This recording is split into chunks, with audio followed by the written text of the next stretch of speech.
Okay, got my boards edge now ready to join. Don't worry about the appearance of them, they look pretty ropey at the moment, but that's not a problem.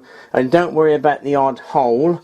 There's the occasional one, because we're making these for scroll saw, fret saw work, and when you put your pattern on you can avoid where any holes or damage are. They won't really matter, and this will be planed off when I thickness them afterwards. So basically all I'm going to do is make the fairly narrow boards, so about 5-6 inches wide, and that's about it really. So simply a matter of lining them up, choose the best edge where you think there's going to be the nicest join, which is probably like that. I've got the clamps all ready, and then all I do is just fold them over edge to edge. I'm using, by the way, I'm using this is the adhesive I'm using, which is Everbuild 526 wood adhesive. It's for interior work rather than external, but I find it's got slight gap filling qualities that the other one doesn't have. And what I do, I have a big tub like that, because I do use rather a lot of it, and then I decant it into a smaller container like this, which I use as my glue pot. So all I'm going to do is just apply some adhesive along the edges. I'm not too bothered if I put too much in, it will just squeeze out. They do say on the instructions that you should apply adhesive to both surfaces. I have no idea why. I can't see it makes much difference to me. If you put it on thick enough, it's going to hit both edges anyway. So, but I'm just doing what it says. It doesn't take too much longer anyway. So just plonk the glue on there like that. It's a piece of cake really, this. Just lay them down, offer them up, get your clamps ready. I'll put the clamps near the end, you'll notice. Keep them pressed down as you clamp, because the boards will tend to spring up when you've got the glue on them. That's it. There. Don't worry if the top surface isn't level, because it won't be unless you've cut them absolutely perfectly. But it doesn't matter, because when you thickness them, all that will be taken account with. You need another clamp, one or two, and a board of this length. It's only a short length for fretwork, so I'll just put the one clamp on the middle, just to take there. You can see the glue oozing out. That's it.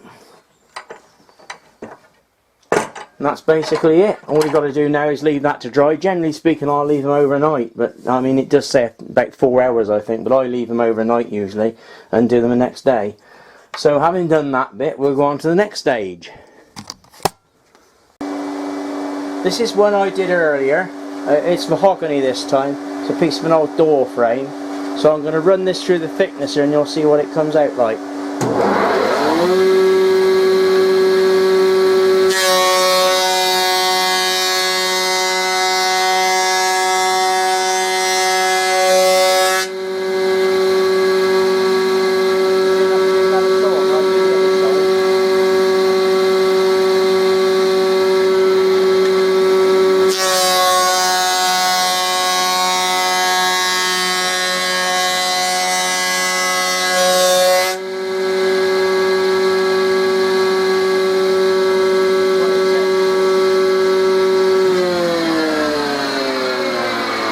Acceptable for fretwork. I can thickness it a bit more if I want, make it a bit thinner. We're now to the oak one that I glued up earlier. This is the oak panel. I'm just going to run this one through.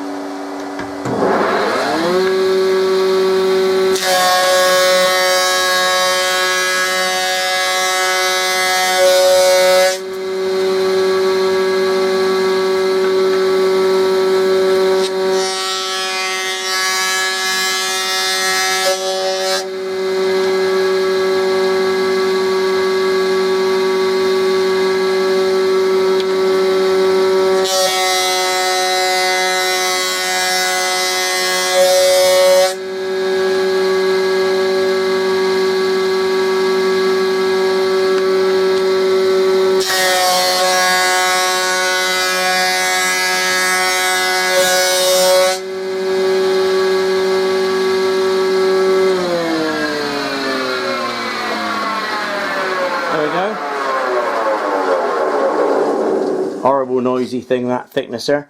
There we go, one nice oak panel. It's got a couple of holes in the edge, but that doesn't matter for fretwork, as I explained. For scroll saw work and that'll do fine. And you can see, you can't even see the joint down the centre. That's where the board's joined, but you have a job to see it.